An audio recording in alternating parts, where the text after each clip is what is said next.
السلام عليكم ورحمة الله وبركاته في كل مكان يا حبايبي. النهاردة كده عملنا شاد سمك، وعمالة تبلخ فيها الليمون من الداخل كده، والحمد لله ربنا يكملها معانا على خير. وبعدين عاملين له دقة كده، فبركة وليمون وكمون وكزبرة وشطة، حاجة يعني جميلة.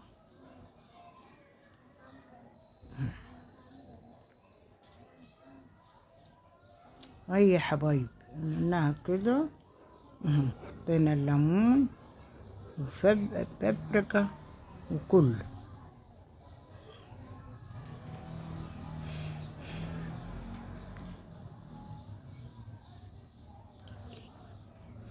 يا حبايب.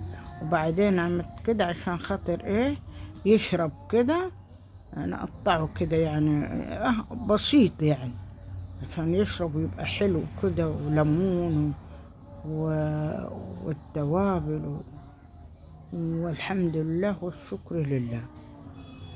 الحمد لله والشكر لله. وكل جمعة وانتم طيبين يا حبايبي، اجعلها جمعة مباركة عليكم كلكم. هنا كده اهي دي بقى ايه، بابريكا وملح وتوابل. الحمد لله. عشان خاطر ايه تطلع حاجة كويسة كده، والحمد لله. الحمد لله والشكر لله. ايوه كده حبايبي، ربنا يخليكم كده يا رب ليا يا رب كده. الحمد لله. بعدين حنحط له كده في الشاي شو بعد ما اخلص التتبيل وكده، اروح ايه خطي ورق فويل في الشاي كده، ونحط كده ان شاء الله بإذن الله. وبعدين كده ندخله كده في الفرن ونشوفه مع بعض ان شاء الله يا حبايب.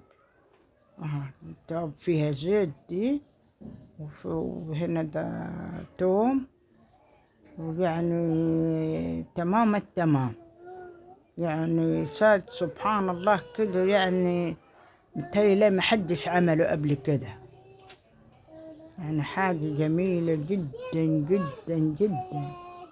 يا حبايبي كده وتدوني اعجاب كده، الله يبارك فيكم ويخليكم كده. عملنا ايه، حطينا كده الليمون والفلفل ومية مية. وبعدين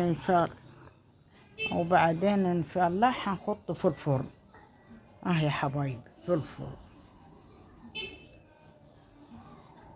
السلام عليكم ورحمة الله وبركاته في كل مكان يا حبايبي.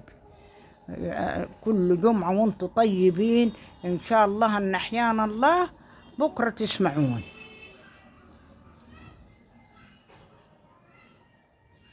سلام حبايبي.